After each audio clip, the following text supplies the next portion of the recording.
Hello, welcome back everyone. Welcome back with another new video. আর আজকে আমি নিয়ে চলে এসেছি একটা জার্নি নিয়ে নতুন ভিডিও। আর এখন আপনারা স্ক্রিনে দেখতে পাচ্ছেন পশ্চিমবঙ্গ তথা ভারতের সর্বপ্রাচীনতম একটি স্টেশন। আর আজ আমার জার্নি শুরু হচ্ছে এখান থেকে এবং জার্নি শেষ হবে দীঘাতে গিয়ে। আর এখন বাজে দুপুর 1:45, মানে 2টো বাজতে আরও 15 মিনিট বাকি। আর আমি চলে এসেছি হাওড়া স্টেশনের সামনে। আর আমার ট্রেনটি হচ্ছে হাওড়া থেকে দীঘাগামী কান্ডারি এক্সপ্রেস। হ্যাঁ, আপনারা অনেকেই ইতিমধ্যে কান্ডারি এক্সপ্রেসে যাত্রা করে থাকবেন দীঘার উদ্দেশ্যে অনেকবারই, তবে আমার কাছে এটা প্রথমবার আমি কান্ডারি এক্সপ্রেসে দীঘা যাচ্ছি। হাওড়া স্টেশন হলো কলকাতা, পশ্চিমবঙ্গ এবং ভারতের যোগাযোগ মাধ্যমের একটি প্রাণ বিন্দু, যার প্রথম সার্ভিস শুরু হয় 1854 খ্রিস্টাব্দে এবং 1854 থেকে শুরু করে টিল টুডে এটা প্রায় 169 বছর সার্ভিস দিয়ে চলেছে আমাদের ভারতীয় রেলকে এবং সারা ভারতবর্ষকে, যা 25টি ট্র্যাক এবং 23টি প্ল্যাটফর্মের মাধ্যমে পৃথিবীর একটি ব্যস্ততম স্টেশনের মধ্যে একটি। এখন আপনাদের দেখাচ্ছি হাওড়ার পুরনো বুকিং অফিস এবং তার সাথে সাথে নবনির্মিত নতুন স্টেশনটি, যেখানে ক্লকরুম থেকে শুরু করে আইআরসিটিসি রেল যাত্রী নিবাস সব কিছুরই বন্দোবস্ত করা রয়েছে। এবারে আমরা প্ল্যাটফর্মের ভিতরে প্রবেশ করব। আর প্ল্যাটফর্মে প্রতীক্ষারত অবস্থায় বহু যাত্রী আপনারা দেখতে পাচ্ছেন এবং এখানে ফোন চার্জ থেকে শুরু করে এভরিথিং ইউ ওয়ান্ট সব কিছুই আপনারা পেয়ে যাবেন, সব কিছুরই বন্দোবস্ত করা রয়েছে। যথারীতি প্রত্যেক দিনের মতো আমাদের ট্রেন 19 নম্বর প্ল্যাটফর্মে দেওয়া হয়েছিল এবং আমরা ঠিক ডিজিটাল বোর্ডের নিচে ঠিক ওয়েট করছিলাম। চলুন আর কথা না বাড়িয়ে আমরা এবার ট্রেনের দিকে এগোই। এটা হচ্ছে প্ল্যাটফর্ম নাম্বার 19, যেখানে আমাদের ট্রেন এসে বর্তমান দাঁড়িয়েছে। যথারীতি আপনারা দেখতে পাচ্ছেন অ্যাসিস্ট্যান্ট লোকো পাইলট চলে গিয়েছে ট্রেন থেকে ইঞ্জিনটিকে বিভক্ত করার জন্যে।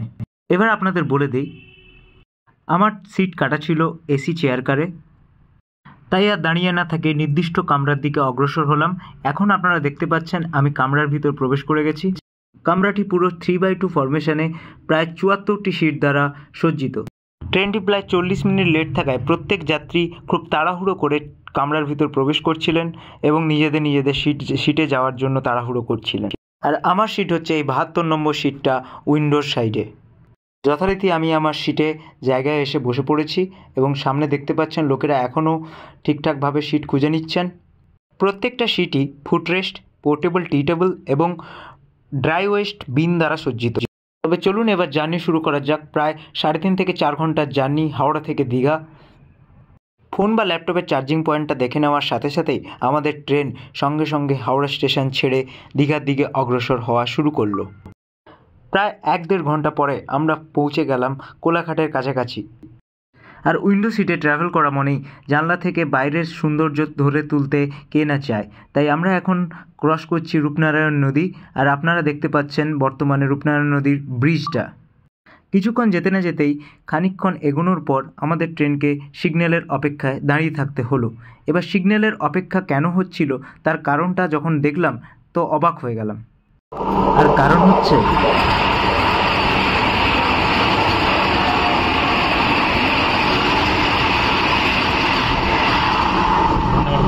যথারীতি বন্দে ভারতকে ছেড়ে দেওয়ার পর আমাদের ট্রেন আর সামনের দিকে অগ্রসর হলো। আর আপনারা এখন বাইরে থেকে যেটা দেখতে পাচ্ছেন এটা হচ্ছে কোলাঘাট র্যামকো সিমেন্টের ফ্যাক্টরি। দেখুন চারিদিকটা কেমন ছায়ে ভরা, প্রত্যেকটা গাছের পাতার ওপর কেমন একটা ছায়ের আস্তরণ পড়ে গিয়েছে।